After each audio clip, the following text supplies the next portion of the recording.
পথাৰখনৰ পাৰতে গছ এজোপাৰ ছাঁত দিগন্ত বহিল। তাক দেখি মাইকী মানুহজনীয়ে দূৰৈৰ পৰাই ৰিং মাৰি সুধিলে, নান ইং, তই নতুন মানুহ নেকি? দিগন্তই উত্তৰ দিব নাপালেই। মতা মানুহজনে সি শুনাকৈ মাত লগালে, ইনৰে জিংখু আছাম মিনাংনি চাই। নহয়, আমাৰ মিতিৰ, অসমৰ পৰা অহা বন্ধু। মানুহজনে তাৰমানে তাক চিনি পায়। দিগন্তই মনত পেলাবলৈ চেষ্টা কৰিলে, মানুহজনক বাৰু সি আগতে ক'ত লগ পাইছিল। মানুহজনলৈ দিগন্তই আকৌ এবাৰ ভালদৰে চালে। এইবাৰ চিনি পালে। সংগঠনৰ প্ৰতিষ্ঠা দিৱসৰ দিনা মানুহজনে অসম দাপলৈ আহি বহুত নিশালৈকে নাচ গান কৰিছিল। স্থানীয় মানুহখিনিৰ অসমৰ প্ৰতি এক বিশেষ দুৰ্বলতাৰ ভাৱ আছে। মাতে অতি আপোন ভাৱেৰে মিতিৰ। স্থানীয় মানুহখিনিৰ অসমৰ প্ৰতি এক বিশেষ দুৰ্বলতাৰ ভাৱ আছে। মাতে অতি আপোন ভাৱেৰে মিতিৰ বুলি। অসম দাপত কিবা এটা পয় হ'লেই গোটেই ওচৰৰ মানুহবিলাক আহি ওলায়। পয় মানে হৈছে উৎসৱ। কাচিনৰ মানুহখিনিয়ে একগোট হোৱাৰ কিবা সুবিধা পালেই একোটা পয়ো পাতে। যুদ্ধকো আনকি তেওঁলোকে পয় বুলি কয়। গাছাত পয় আৰু জিংখু আছামৰ পয় হ'লেতো কথাই নাই। আগদিনাখন চিটুৱেশ্যন চিগাৰ আলোচনা কৰোঁতে ছাৰ্জেণ্ট মেজৰে সকলোকে কৈ দিব, অহাকাইলৈ অসম দাপত পয় আছে। বাছ, আৰু কোনো কথা নাই। পিছদিনা পুৱাই প্ৰত্যেক দাপৰ পৰা ৫-৬জনকৈ মানুহ আহি ওলাব, পয়ৰ কামত লাগি ভাগি দিবৰ বাবে। কোনোবাই ভাত ৰান্ধিব, কোনোবাই মহ মাৰি মাংস ৰান্ধিব, কোনোবাই আকৌ মদৰ ব্যৱস্থা কৰিব। বিৰাট ডাঙৰ কাৰুকাৰ্য। আবেলি হোৱাৰ লগে লগে মানুহবোৰ গোট খাব। ওচৰৰ মেৰবিলাকৰ পৰাও মানুহ আহে। কোনোবাই নাচ গান কৰিছে, কোনোবাই হেঁপাহ পলুৱাই মদে ভাতে খাইছে। এক হুলস্থলীয়া কাৰবাৰ। কাচিনত পয় মানে মদ লাগিবই। আৰম্ভণিতে অসমৰ ল'ৰাবিলাককো মদ যাচিছিলে। নেখালে বেয়া পায়। পিছলৈ অৱশ্যে সংগঠনৰ নীতি নিয়মৰ কথা জানি জোৰ নকৰা হ'ল। এইবাৰ অসম দাপত সিহঁতে সংগঠনৰ প্ৰতিষ্ঠা দিৱস খুব ডাঙৰকৈ পাতিছিলে। পতাৰ কথাও। চেয়াৰমেন ছাৰ প্ৰথম KRGHQৰ পৰা অসম উভতি অহাৰ পথত 2nd ব্ৰিগেডত সোমাইছে। অসমৰ পৰা আকৌ নতুন ট্ৰুপ এটা লৈ আহিছে চি ছাৰে। সকলোৰে বহুদিনৰ মূৰত দেখা দেখি। খুব ফূৰ্তি। চেয়াৰমেন ছাৰ হ'ল ফুল ইউনিফৰ্মত। কঁকালৰ সোঁপিনে এটা টমলেট, আনপিনে এটা ধুনীয়া হেক্স। পিঠিত ক্ৰছকৈ বন্ধা আছে দীঘলীয়া সৰু ৰাইচ বেগটো। গেৰিলা যোদ্ধা এজনৰ লগত যিখিনি ইকুইপমেণ্ট লাগে সকলো আছে। চীন দেশৰ পৰা আনিছে বহু অত্যাধুনিক অস্ত্ৰ। চেয়াৰমেন ছাৰৰ ট্ৰুপটো দেখি দিগন্তহঁত আনন্দৰে আত্মহাৰা হৈ পৰিছিল। স্বাধীনতা যেন সিহঁতে পালেই, ঠিক তেনেকুৱা আনন্দ। সেই ফূৰ্তিতে সিহঁতে সংগঠনৰ প্ৰতিষ্ঠা দিৱস দুদিনীয়াকৈ পাতিছিলে। খেলা-ধূলা, ৰং-ৰইচ, বিৰাট ডাঙৰ এক কাৰবাৰ। এই মানুহজনক দিগন্তই তাতেই লগ পোৱা মনত পৰিল। মানুহগৰাকীৰ আকৌ ৰিং মাৰি সুধিলে, গলৈ চাংলত লুনা, তহঁতৰ স্বাধীন কেতিয়া আহিব? দিগন্তই হাঁহি এটা মাৰি উত্তৰ দিলে, চাংলং নি চাই, স্বাধীনতা আহি আছে। স্বাধীনতা, কি যে এক মধুৰ শব্দ। তাৰে আকৰ্ষণত দিগন্তহঁতৰ পৰিয়ালৰ সমাজ সকলো এৰি ওলাই আহিছে এই দুৰ্গম দেশলৈ। জীৱনৰ কোনো নিশ্চয়তা নাই। মৃত্যু হয়গৈ কেৱল এটা সাধাৰণ বাতৰি। কিন্তু তথাপিতো ল'ৰা আহে। মাত্ৰ এটাই শব্দ, দেখুওৱা সপোনখেদি। ইয়াৰ সাধাৰণ মানুহখিনিয়ে KIAৰ আৰ্মিবিলাকৰ মুখত সদায়ে শুনি আহিছে চাংলত নিচাই। কিন্তু চাংলত মানেনো কি? প্ৰায় ভাগৰে স্পষ্ট ধাৰণা নাই। অসমৰ গাঁৱত লাইট জ্বলে বুলি শুনিলে সিহঁতে ওলোটাই দিগন্তহঁতক আচৰিত হৈ সোধে, তহঁতি দেখোন চাংলত কেতিয়াবাই পালি, আৰু কি চাংলত লাগে তহঁতক? ইষ্টাৰ্ণ নাগালেণ্ডৰ পাংমি নাগাবিলাক আৰু সহজ সৰল। গভৰ্ণমেণ্ট ডিউটি বুলি বিপ্লৱী সেনাবিলাকৰ বাটত সকলো ধৰণৰ সহায় কৰে। NSCNৰ সদস্যবিলাকে আশ্বাস দিয়ে ইণ্ডিপেণ্ডেঞ্চ আহি আছে বুলি। একো বুজি নাপায় সিহঁতে।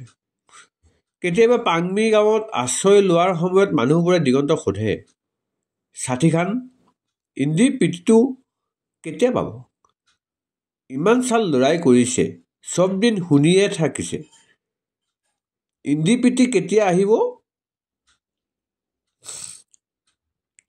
দিগন্তহঁতে মানুহবোৰক পিঠিত চপৰিয়াই বুজায়, ঐ ষাঠি, মন দুখ নকৰিবি, মনত তাকত কৰিবলৈ আছে। কেতিয়াবা আকৌ ধেমালি কৰি কয়, এই ইণ্ডিপিটিটো বৰ্ডাৰৰ নিচতে লংবাত পৰিছেই, চিটুৱেশ্যন বেয়া নিমিত্তে আহিব পাৰিয়া নাই। তাতেই সন্তুষ্ট হয় সহজ সৰল মানুহবিলাক। ইণ্ডিপেণ্ডেঞ্চ বোলা বস্তুটো ইতিমধ্যে বৰ্ডাৰ পাৰ হৈছে, চিটুৱেশ্যন ভাল হ'লেই সিহঁতৰ গাঁও পাবহি, আৰু তাৰে আশাত সিহঁতে সদায় সহায় কৰি যায় সেই অঞ্চলৰে পাৰ হোৱা বিপ্লৱী বাহিনীৰ সদস্যসকলক। অলপ সময়ৰ পিছতে মানুহজনে হাল সামৰিলে। কাচিনৰ মানুহবিলাকে বৰ বেছি সময় খেতিপথাৰত কাম নকৰে, খুব বেছি 1.5 বা 2 ঘণ্টা। মাটি ইমান উৰ্বৰা যে বেছি সময় কাম কৰাৰ প্ৰয়োজনো তেনেকৈ নহয়। মাইকী মানুহজনীয়েও ওচৰৰ জুৰি এটাত হাত ভৰি ধুই আহি দিগন্তৰ ওচৰতে বহিলহি। মানুহগৰাকীৰ বয়স 40 মান হ'ব, দেখিবলৈ ধুনীয়া। ইয়াৰ মাইকী মানুহবিলাক সাধাৰণতে বৰ ধুনীয়া, যথেষ্ট প্ৰসাধন সামগ্ৰী ব্যৱহাৰ কৰে। পিন্ধনত আমাৰ মিজু ছোৱালীবিলাকৰ নিচিনা ড্ৰেছ, অৱশ্যে আজিকালি যথেষ্ট আধুনিক হৈছে। কেতিয়াবা দিগন্তহঁতে দুৰ্গম পাহাৰৰ মাজতো নৈত সোণ বিচাৰিবলৈ যোৱা ছোৱালীৰ জুম পায়। জিন্স পেণ্ট, চেম্পু কৰা চুলি, ওঠত টিকটিকীয়া লিপষ্টিকৰ ৰং, নিৰ্ভয়ে ঘূৰি ফুৰে দুৰ্গম অঞ্চলত।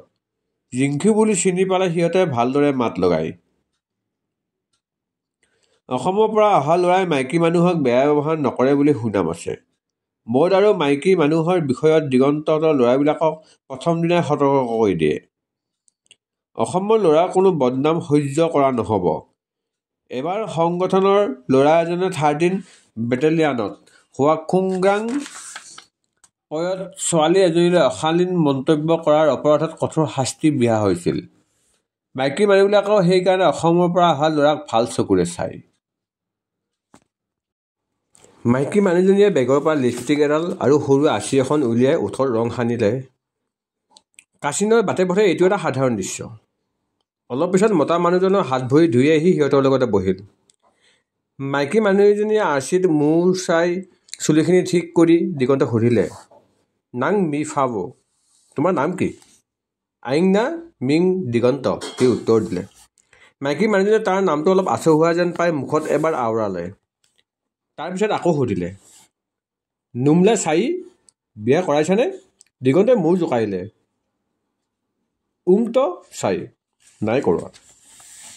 এইবাৰ মতা মানুহজনে সুধিলে, ভাবিও কিছা? দিগন্তই এনেই উত্তৰ দিলে, মৰিব কিছা। মাইকী মানুহজনীয়ে তালৈ চাই ধুনীয়া হাঁহি এটা মাৰিলে, হয়তো তাইও একেই কিছাৰ। আমাৰ গোটৰ নিচিনাকৈ কাচিনৰ মানুহবিলাকে বিভিন্ন কিছাত বিভক্ত। মৰিন, মৰিব, মাৰাণ, লাফাই আদি 7টা কিছা তেওঁলোকৰ। একে কিছাৰ মাজত বিয়া বাৰু নহয়, যিমানেই দূৰৈ নহওক। একে কিছাৰ ল'ৰা ছোৱালীৰ মাজত ককাই ভনীৰ সম্পৰ্ক। কাচিনত কাৰোবাৰ সৈতে পৰিচয় হ'লেই নাম সুৰাৰ পিছত কিছাৰ কথা সোধে। দিগন্তহঁতৰ ঘৰুৱা হ'বৰ বাবে এটা কিছাৰ নাম কৈ দিয়ে। মানুহবিলাকে খুব ভাল পায়, ইমান দূৰৈৰ অসমতো তেওঁলোকৰ কিছাৰ মানুহ থকা বুলি। একে কিছাৰ মানুহক সম্পূৰ্ণ অচিনাকি হ'লেও পৰিয়ালৰ এজন হিচাপে ব্যৱহাৰ কৰে। এবাৰ দিগন্তই তেনেকৈয়ে 2nd ব্ৰিগেডৰ সৈনিক ছোৱালী এজনীৰ ককায়েক হিচাপে দায়িত্ব পালন কৰিব লগা হৈছিল। ছোৱালীজনীৰ নাম আছিল খনপাই, মৰিব কিছাৰ। তাইৰ বিয়াৰ পিছত প্ৰথম মিতিৰ আহিছে। মিতিৰ আদৰিবলৈ একে কিছাৰ মানুহ লাগে। উপায় নাপাই দিগন্তই ককায়েক হিচাপে মিতিৰ আদৰিলে। বিৰাট ডাঙৰ এক কাৰবাৰ। মিতিৰৰ ঘৰৰ পৰা হোৰাত গাখীৰ, লাও পানী আৰু বহু বয় বস্তুৰ সম্ভাৰ আহিছে। পৰিয়ালৰ হৈ দিগন্তই ৰীতি নিয়ম অনুসাৰে সেইবোৰ গ্ৰহণ কৰিলে। সম্পৰ্কৰ চিন হিচাপে তাক মিতিৰৰ ঘৰৰ পৰা অহা বয়োজ্যেষ্ঠজনে ৰূপৰ খাপ থকা দীঘল ইন্ধু এখন উপহাৰ দিলে, আমাৰ নগা দাখনৰ দৰে। তাকে লৈ সন্ধিয়া অসম তাপত এক ডাঙৰ পয়। দিগন্তই মানুহহালৰো পৰিচয় ল'লে। মানুহজনৰ নাম ব্ৰাংমা, মাইকী মানুহজনীৰ নাম হ'ল চেংমাই। ল'ৰা 3টা আছিলে, তাৰে 2টা মৰিছে। এটা বাৰ্মিজ আৰ্মীৰ আক্ৰমণত, আনটো মখলঙত পৰি। সৰু ল'ৰা আৰ্মীত আছে, GHQত পষ্টিং। আৰ্মী মানে KIAৰ সেনাবাহিনী। KIAৰ ৰিক্ৰুটমেণ্ট বৰ আচৰিত ধৰণৰ। খুব কম সংখ্যক ল'ৰা ছোৱালীহে স্বেচ্ছাৰে বিপ্লৱ কৰিবলৈ আহে। অধিকাংশকে আৰ্মীয়ে ধৰি লৈ আহে। নিৰ্দিষ্ট সময়ত ডাঙৰ ডাঙৰ ট্ৰুপ এটা লৈ ল'ৰা ধৰিবলৈ ওলাই যায়। কেতিয়াবা তেওঁলোকে ডিউটি হিচাপে অসম তাপৰ ল'ৰাকো লগত লৈ যায়। গাঁৱে চহৰে য'তেই যি পাৰে ল'ৰা ধৰি লৈ আহে। সেয়াই KIAৰ ৰিক্ৰুটমেণ্ট। তেওঁলোকৰ চেয়াৰমেনকো আনকি তেনেকৈয়ে ধৰি অনা। আগতে তেওঁ গাঁৱৰ প্ৰাইমেৰী স্কুল এখনত শিক্ষকতা কৰিছিল। প্ৰথম অৱস্থাত ধৰি অনা ল'ৰাবিলাকে অলপ কন্দা কটা লগায়, দুদিনমান পিছত কিন্তু ঠিক হৈ যায়।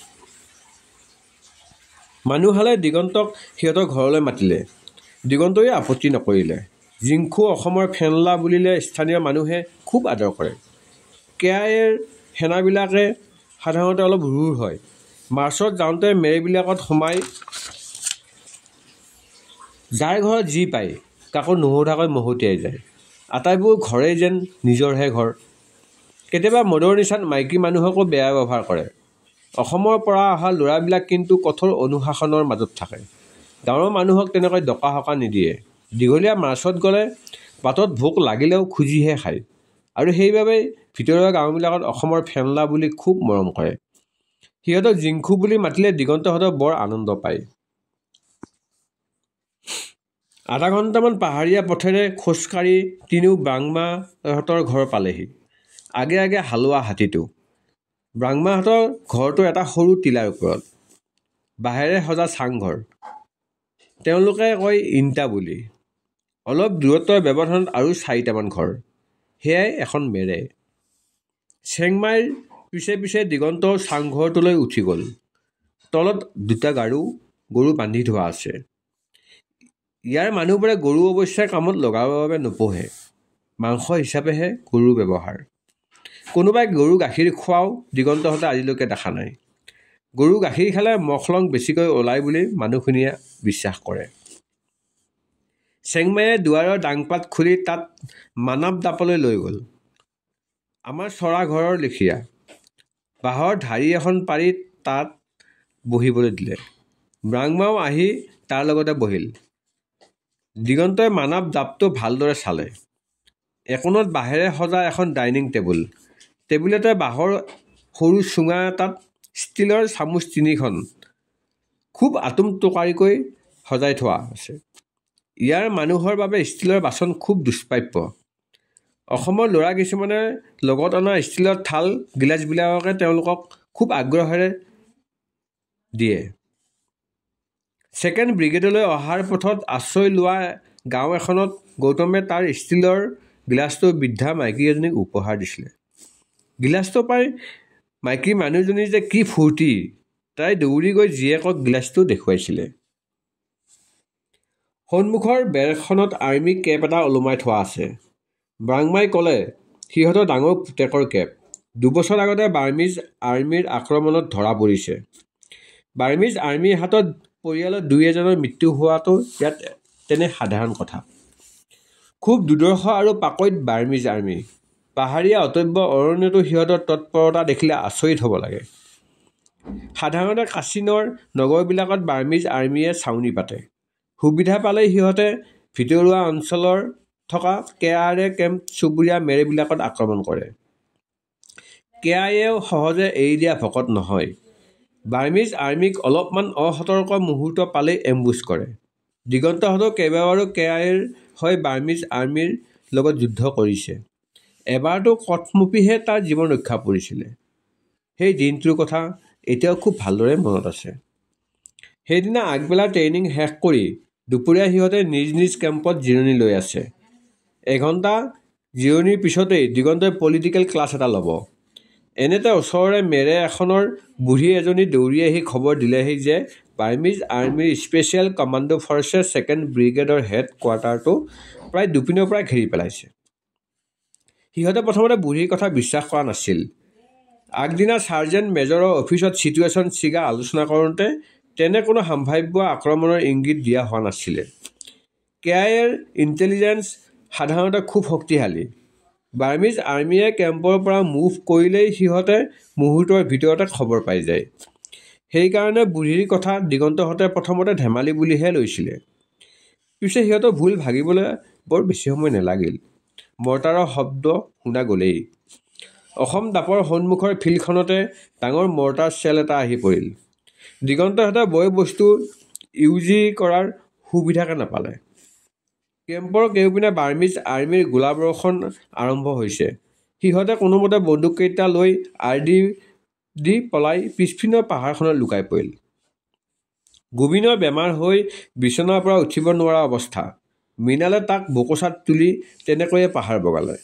দিগন্ত আৰু হৰেণে অলপ আঁতৰৰ জোপোহা এটাৰ আঁৰত পজিশ্যন ল'লে। সি এবাৰ মূৰটো অলপ হলাই 2nd ব্ৰিগেডৰ বাকীসকলৰ অৱস্থান চাব খোজোতেই তীব্ৰগতিত অহা গুলী এটা তাৰ সোঁ কাণেৰে পাৰ হৈ পিছপিনৰ গছজোপাত আঘাত কৰিলে। গছজোপা নিমিষতে ভিতৰতে দুফাল হৈ গ'ল। দুফাল হৈ পৰা গছৰ গাটোকে দিগন্তই এবাৰ তাৰ নিজৰ মূৰটো বুলি কল্পনা কৰিলে। তাৰ বুকুখন মুহূৰ্তৰ বাবে শিয়ৰি উঠিল। বাৰ্মিজ কমাণ্ডৰ সংখ্যা বৰ বেছি নাছিল। সিহঁতে যধে-মধে গুলী ফুটোৱাৰ কথাতে দিগন্তহঁতে আক্ৰমণকাৰীৰ সংখ্যাৰ দুৰ্বলতা বুজি পাইছিলে। গতিকে সিহঁতে নিশ্চুপ হৈ থাকি ওলোটাই আক্ৰমণ কৰিবৰ বাবে নিশা হোৱালৈকে বাট চালে। বাৰ্মিজ কমাণ্ডো ফৰ্চটোৱে নিজৰ সংখ্যাগত দুৰ্বলতাৰ উপলব্ধি কৰিব পাৰিছিলে। তাৰোপৰি 2nd ব্ৰিগেডৰ উপত্যকাত যে সিহঁতে অকণো চিনাকি নহয় সেই কথা আক্ৰমণৰ ধৰণ কৰণতে ওলাই পৰিছিল। গতিকে এন্ধাৰ হোৱাৰ আগতেই য'তে যি পাৰে মেডিচিন, খোৱা বস্তু, কাপোৰ আদি গোটাই লৈ গুচি গ'ল। যাবৰ সময়ত সিহঁতে দুটামান দাপত জুই লগাই থৈ গ'ল। নিশা দিগন্তহঁতে উভতি আহি কেম্পবোৰ লণ্ডভণ্ড অৱস্থাত পালে। বাৰ্মিজ আৰ্মিয়ে খোৱা বস্তু যথেষ্টখিনি নিলে। মেডিচিন অৱশ্যে আটাইখিনি বিচাৰি নেপালে। বাৰ্মিজ কমাণ্ডোৰ সংখ্যা পিছে বৰ বেছি নাছিল। সিহঁতে যধে-মধে গুলী ফুটোৱাৰ কথাতে দিগন্তহঁতে আক্ৰমণকাৰীৰ সংখ্যাৰ দুৰ্বলতা বুজি পাইছিলে। গতিকে সিহঁতে নিশ্চুপ হৈ থাকি ওলোটাই আক্ৰমণ কৰিবৰ বাবে নিশা হোৱালৈকে বাট চালে।